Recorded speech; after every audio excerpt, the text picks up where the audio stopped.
Anyway, Maddie is our guest speaker, and she has hit the ground running from day one. And she's really just shown us that diamond is a decision and something that can be achieved if you want it. I think a lot of times, Jenny, I'm not going to throw you under the bus, but this is going to kind of seem like it. So on both me and Jenny's team, we don't pop like 10 diamonds every 6 months. It's just not the way it is. I wish that it were. I wish that we had 10 coaches going diamond every month, but we don't. And so I think a lot of times for us as a big team, it makes it seem so hard. It makes it be like, oh my gosh, Maddie went diamond, which is awesome, Maddie. I'm so proud of you, but it is not this elusive thing. And so Maddie is going to talk about kind of what her mindset was that shifted and how she got there and kind of her story. So take it away. Well, thank you. Also, I'm in my husband's office right now. I just set it up for him, and he requested these 2 fighting posters. I'm not into UFC, just so everyone knows. This is his office. But anyway, I'm Maddie, or Madeline, Mads, whatever you want to call me. And I'm super privileged and excited just to share a little bit about my coaching story and how I got into it. But I just wanted to share a little bit more about who I am. My military life. Connor is in the Air Force. We recently moved to Fort Texas for him to pursue his seminary degree. So I am supporting him in that. Who am I, though? I am an exercise science nerd. I got my bachelor's in exercise science with a minor in coaching. I played lacrosse all throughout my bachelor's, and then I was a glutton for punishment, got my master's in exercise science, human performance research. And so the past 2 years, I have been studying exercise science, loving every minute of it.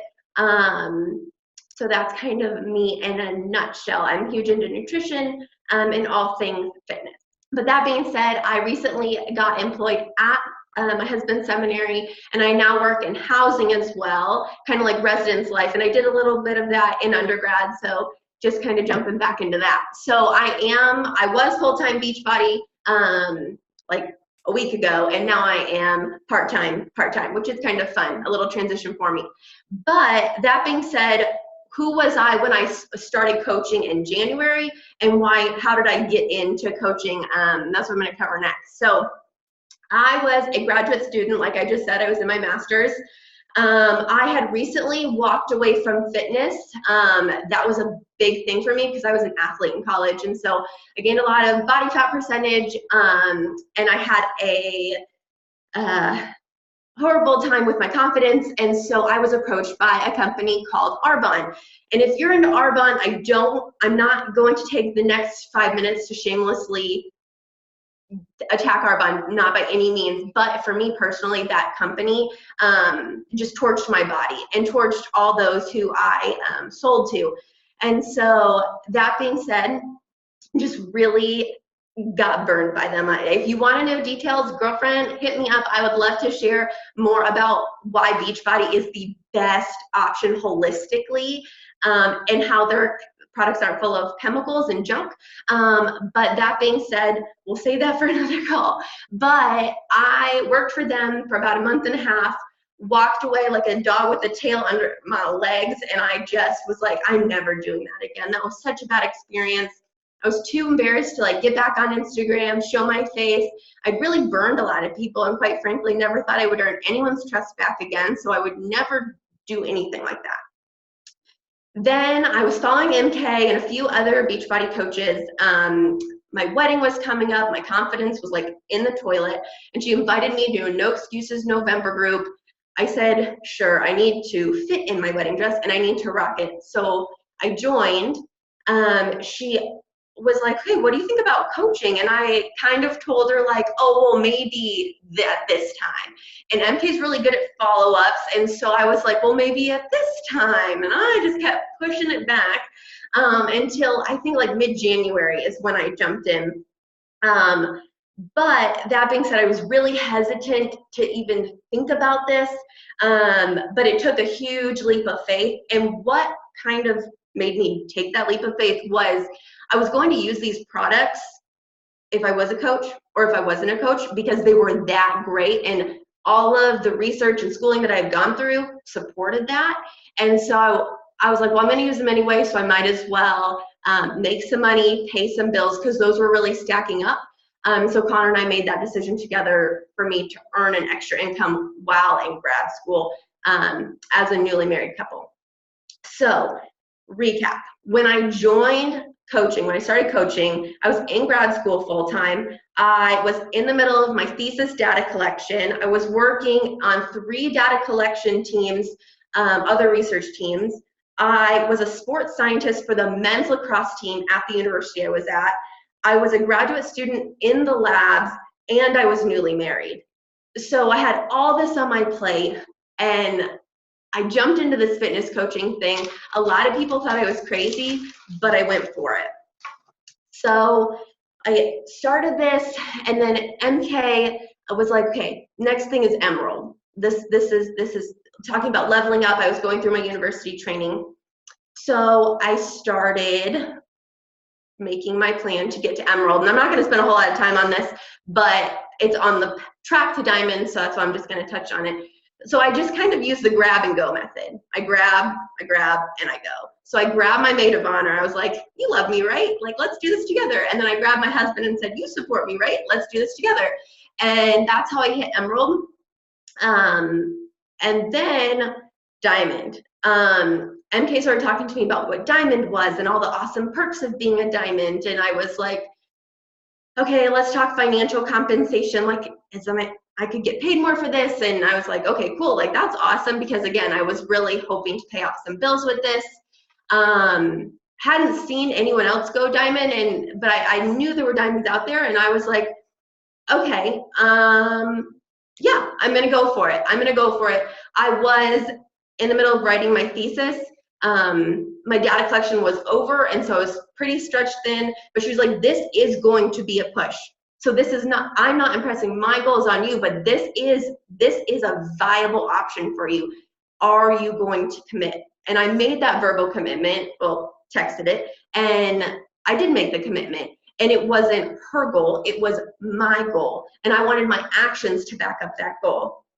So I'm going to kind of share a little secret sauce with you guys. This is really not a secret, but there are 2 things that I had to get my head screwed on straight before I even thought about continuing on my little Diamond journey. And that was, number 1, secret sauce was a growth mindset. And the number 2 was to stop comparing my journey, my business to MK's. I followed Jenny, to Micah, to anyone, to Ashley Smith.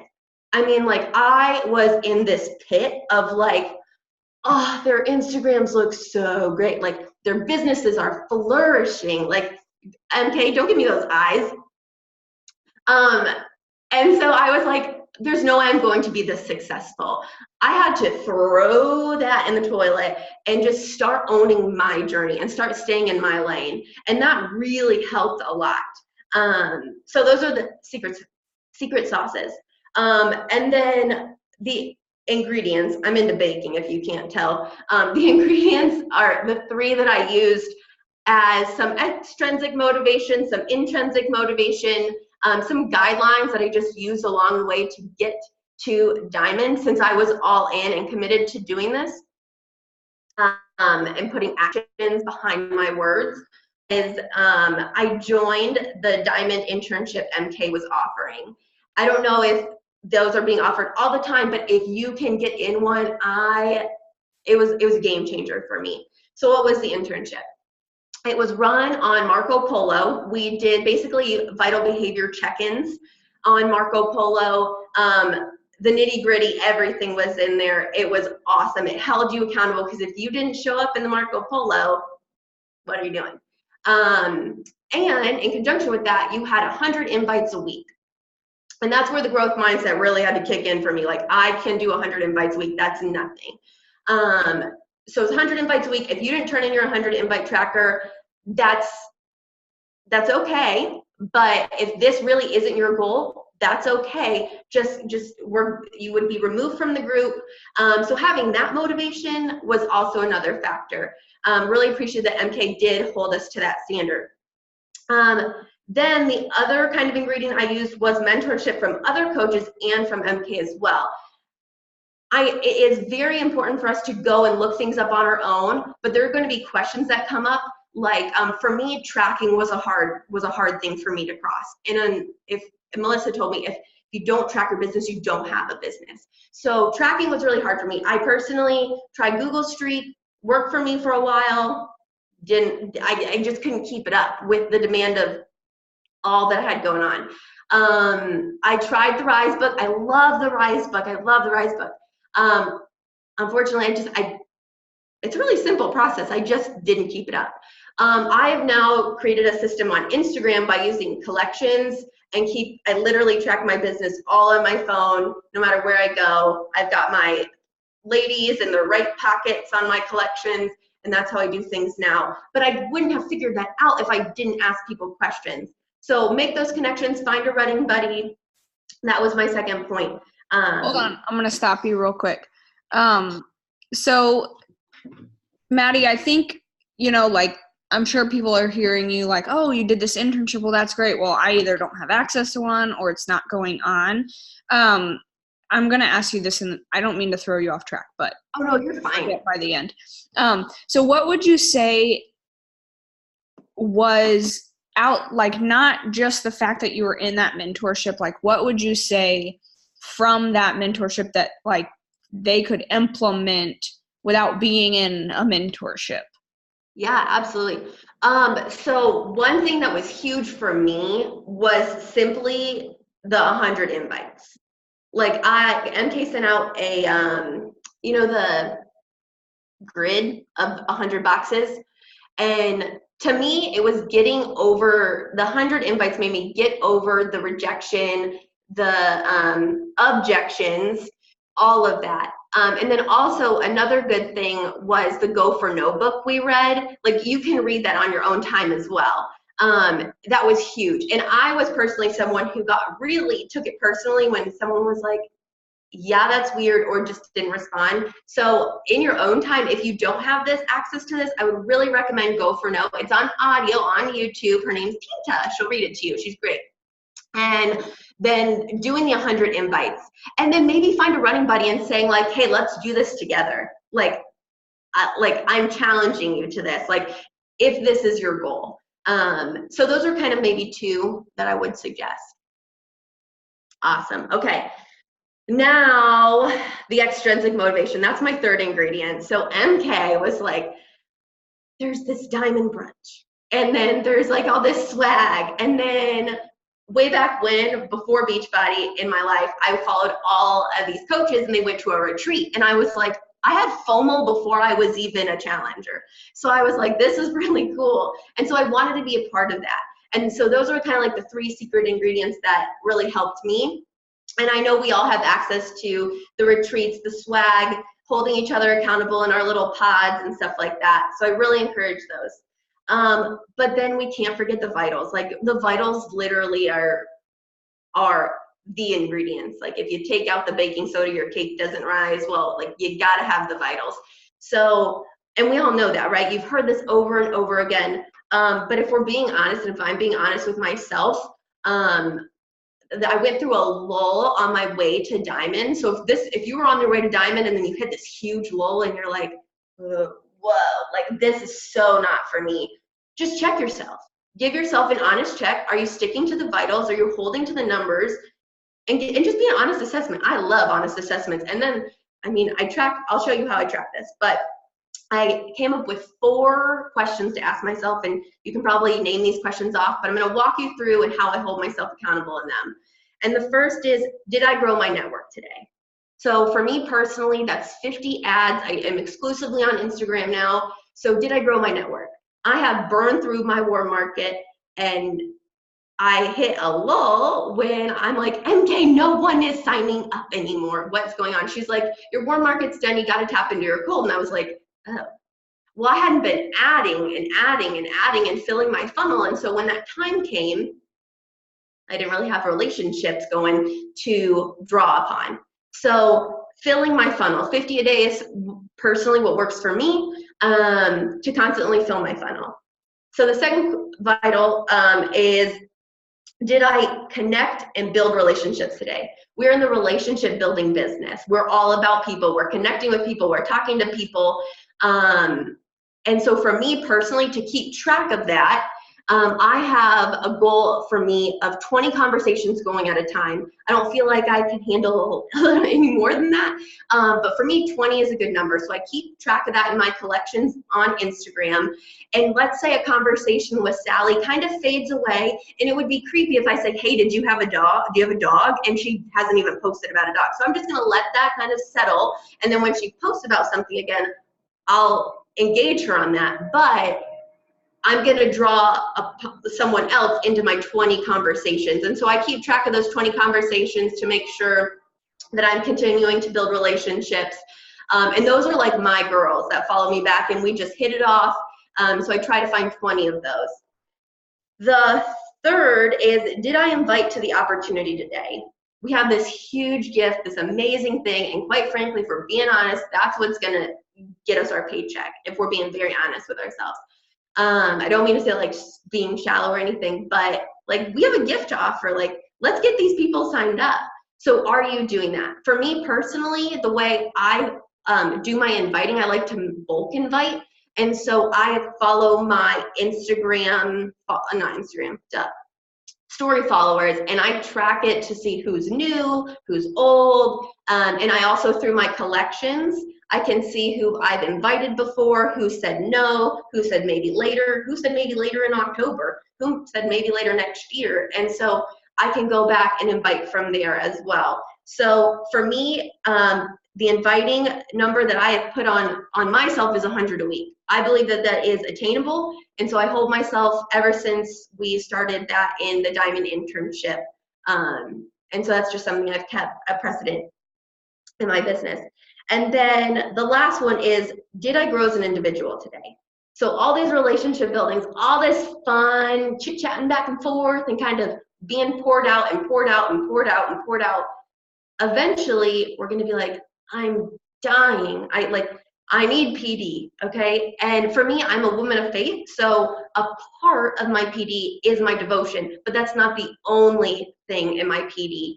And so there's things that I can always grow in with growth mindset and stuff like that. But a few that I really love are the compound effect. I'm actually listening to the compound effect again because it's just needed on repeat in my head. Go for No, and then Atomic Habits is a really good one. I find that Atomic Habits really helps with challengers who are like maybe in a rut or struggling to draw upon that. So personally, again, we're in the relational building business. Ugh, words are hard. So you've got to fill up your bucket. You just can't ignore it. And that's something that I did and again, learned from. So that being said, the secret sauces, ingredients, and 4 vitals is really how I did my home stretch for Diamond. It was not a perfect road. I mean, there was definitely a lull where I picked up the phone and called them, okay, well, not really, on Instagram, and said, I don't know what's going on. Like, I'm not progressing or stuff like that. But everyone has setbacks, and it's just how we respond to those. I think that really matters. And I know that sounds super cliche, but it's true. So thank you so much for kind of listening to that. If you have any questions, are we doing questions right now, Kate? Yeah, let's do questions. If you guys have questions, drop them in the chat. I do want to shout out your running buddy real quick. Maddie does have a running buddy, and they've teamed up from the beginning, her and Erin. And Erin is actually in Diamond qualification now. So I cannot stress enough how awesome, and I'm sure they could tell you, but they have just like fed off of each other. They bounce ideas off each other. But here's why it works. I've had many Success Club partners over the years, and they've all quit. That's why Jenny and I are unofficial success partners, because if we call each other success partners, one of us will quit, and that would be bad. So the thing about a success partner or a running buddy is that you actually have to be serious. Like, nobody wants a running buddy that they get to drag along. And what's so cool about Maddie and Erin is they have just like, they don't let each other slack off. So enough love for your friend to run, and enough like, can you start running already, please? Because I'm dragging you along. But I did have a question for you, Maddie. When you hit that lull that you were talking about, how did you pull yourself out, or how did you get the confidence to know that you could keep going rather than kind of just be like, no, I don't think this is for me? Yeah, so that's a good question, because I definitely, tapping out was definitely in my head. But I don't know if it's through my sports background or what, I just knew that I had to dig a little deeper, that I wasn't, I was at Phillips at the time, and Phillips don't quit and stuff like that. So that being said, PD, I mean, as weird as that is, and I know I messaged you a lot and messaged other people as well, and I just surrounded myself with people and personal development that was going to be life-giving, and just like kind of sought counsel, if that makes any sense. But at that time, I got off track with the vital behaviors as well. So like of course I went through a lull, right? And so doing all of that, the PD, but the self-evaluation was huge. So before you give up on anything, and like before I was ready to just throw in the towel, I had to give myself an honest evaluation of how I was running my business, because quite frankly, I was not doing PD. I was not inviting the way I was. I was spending way too much posting the perfect Instagram story. That's not going to do anything. And I wasn't spending enough time in the vitals. So I had to give myself like an honest gut check.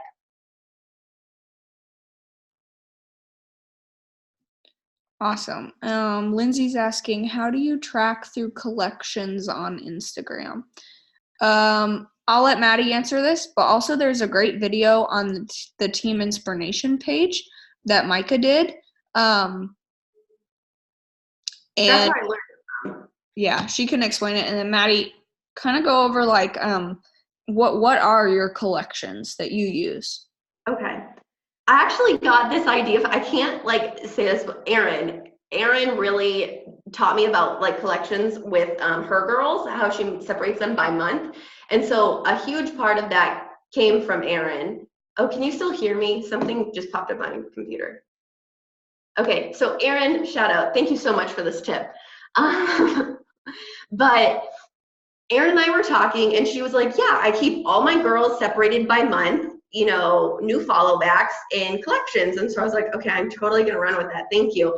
So basically, my collections are on Instagram, and you can't really see this, but I have August peeps, September peeps, and it goes on. And so if I get a new follow back, I just shuttle them in there, so I know I can go through them chronologically and kind of initial message. And then they go into the August initial message, like completed, September initial message completed, and then I'll have I have a follow-up collection. I have a not ready yet, but like, and then put a date when they said that they would be ready. So I shuttle all those girls into that group. It just kind of whatever I feel that people are telling me, I'm going to make a collection for it, because chances are there's going to be more people. So that's kind of, and then I have a Shakeology interest collection, just because I had a lot of people recently be like, what is that? What is that? So I'm going to continue to go back to them, and when they post something or whatever, I know that they're my Shakeology people, and so I'll always gear the conversation back to that, but I can keep a track in that. And then I have an inspiration collection for my follow.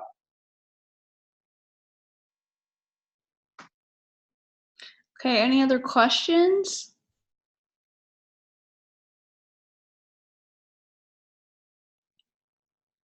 Maddie, Oh, Jenny, that's a good idea. Daily Sunshine and all that, like an energized collection. Yeah. I mean, because like I share about Daily Sunshine with my kids, and a lot of people will like try something for their kids before they will for them. You guys are frozen. So that's good. Wait, Maddie, I have a question. Yeah. When you like when you started and then when you kind of got into things? Oh, you guys are freezing on me. Are you guys there?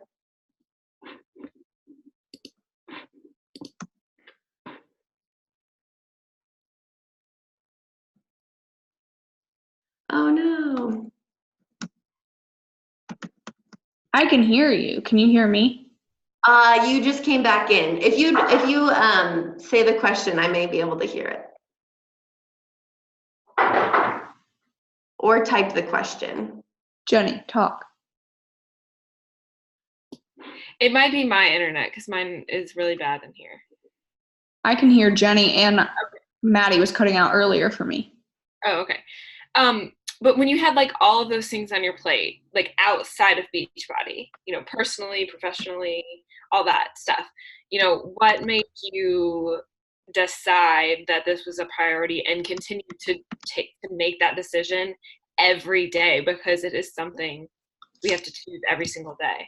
So like when you would rather be doing something else or having downtime in your crazy schedule, what made you choose Beachbody every day? I don't know if she heard. When you had anything else on your plate, how did you decide Beachbody was a priority? That's a really good question. So I hope you can hear me, and I hope I'm not talking to thin air. But how did I show up every day? Honestly, I worked in the cracks of my day. Power hours were really non-existent for me, but I just showed up in the cracks of my day. So what did that look like when I was busy full-time in grad school? It looked like in between research subjects, going away from the fun conversations and kind of literally going into a closet where our body composition materials were, and I would just make a goal of, I made lists on my phone of priorities I needed to get done in my pocket. So I would group them by what needed to get done. And so I would go in and say, okay, I need to add, I need to add a whole bunch of people. I need to clear my inbox as much as possible. That's what I'm doing for the next 15 minutes before my next research subject could come in, go. So that is kind of how I would work in pockets, and waking up early. I already felt like I was waking up early, but you can always go to bed a little earlier and wake up a little earlier. So that is kind of two ways that I prioritized and executed.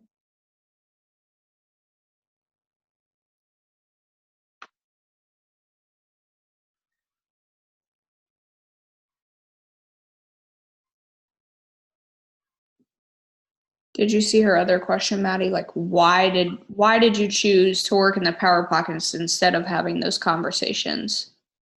I truly believe, because I had these goals, right? And so I talked about putting actions behind goals. And so for me, if I'm being honest with myself, if that was a genuine goal for me personally, then I've got to hold myself accountable to that. I've got to step away. If it's okay if it's not my goal, it's okay if it's not your goal, but don't fill your head and say that this is your goal when in reality it's really not your goal.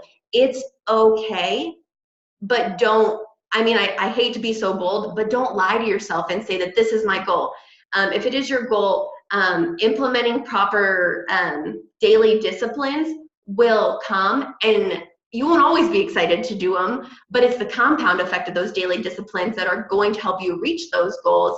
And, you know, Lord willing, I will see some of those benefits later on.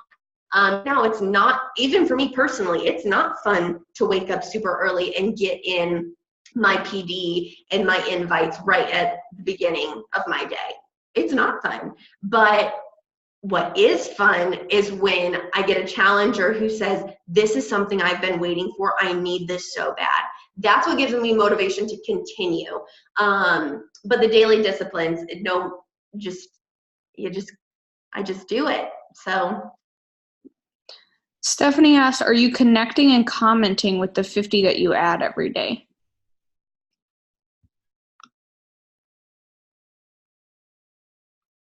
Are there any other questions? I'm not sure if I can hear anyone or not. Can you hear me? I can hear you. Okay. Stephanie asked if you connect and comment the 50 that you add every day. Nope, can't hear me. Sorry, MK, you just cut out. Okay. I'll type it. It's so weird. You go in and out. Like I just heard that. Okay.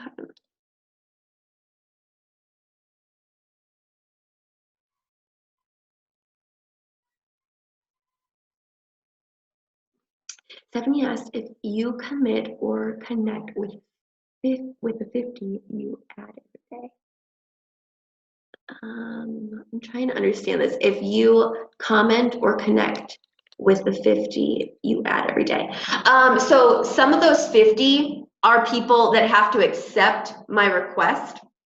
They're not like public. So when they accept my request, I go comment, add value, like, so I'm not like super creepy when I initial message them. But yes, I do comment and add value. But to be honest, that 50 number, not everyone's following me back. With that 50 number, I feel like I get on a good day, on a really good day, maybe 25 follow backs. But on a lot slower day, I can have as low as maybe 5 follow backs. So that workload kind of varies, but I always will comment, like, add value to their life so that they know that I'm not creepy. Any tips to be intentional about balancing your time between those power pockets and full-time work? So MK told me, talking to Lindsay, kind of about balancing time between power pockets, full-time work, family, is your family should get the best of you. They shouldn't get the rest of you. And I am a strong believer in that. So that is hard, and we're fractured human beings, and so we're going to get that wrong. We're going to fail consistently at that, and I have had to say I am sorry to my husband so many times. So I think that's the first step, is learning to say that you're sorry, and learning to know that it's a process. It's not a perfect process, but it's process. But for me, waking up early is like my me time. My husband has his time, and it's just, it comes down to communication for my family personally. You know, sometimes it's important to my husband when we're hanging out that I'm not on my phone. But sometimes I can ask him and say, honey, like, is this okay if I just kind of plug in for a little bit? I've got 15 messages. I'll go as fast as I can for 30 minutes, and then after 30 minutes, my phone will be up. It just is a lot of open communication and the freedom to like hear your spouse say yes or no, or, you know, understanding that it's not super glamorous, right? So we may have to stay up later if they just need us at that moment.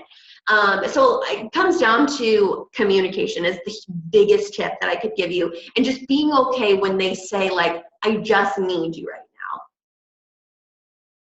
That's a really good question. Can you hear me, Maddie? A little bit. I'll type it.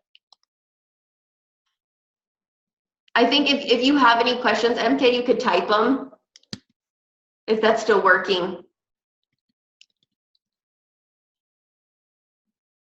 What motivated you to keep going after you hit your goal? Oh, so I actually took my foot off the gas, and MK so kindly reminded me to keep your momentum going. Like, you have something working for you right now. Like it, yes, celebrate your wins. That is so important.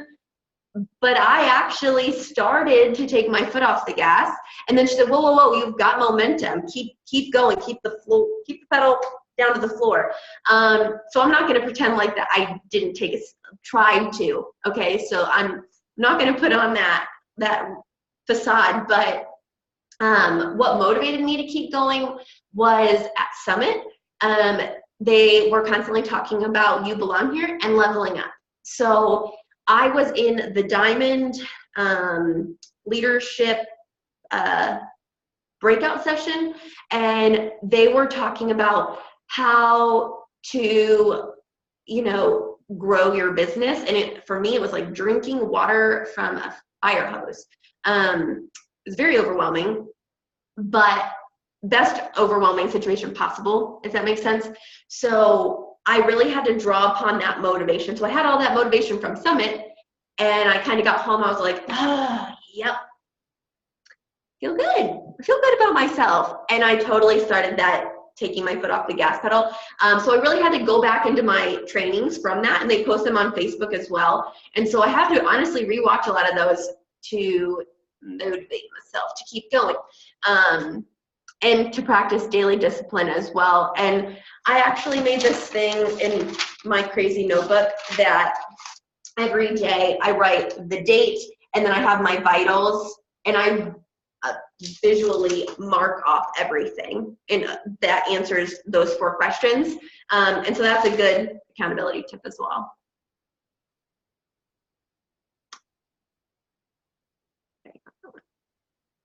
Okay, last questions. Anybody else? Okay. Well, Maddie, thanks so much for talking to us. I know that she talked a lot about Diamond as like her goal, but even if your goal is not Diamond, if it's been Diamond forever, or if it's just to take that next like level up in your business, like everything that she said can apply. It's not just for Diamond, it's for Emerald, it's for just adding your next 2 coaches, it's for making your first $100, it's for anything. And it's basic, you guys. Like, it is just like everything that Maddie said is the basics, and it's just doing those every day. And she's proof that it works. And Maddie did not hit her goal the first time that it was her goal.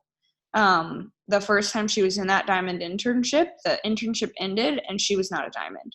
But the difference was that she didn't just throw up her hands and say, well, didn't meet my goal. That was the Diamond internship. I guess I failed.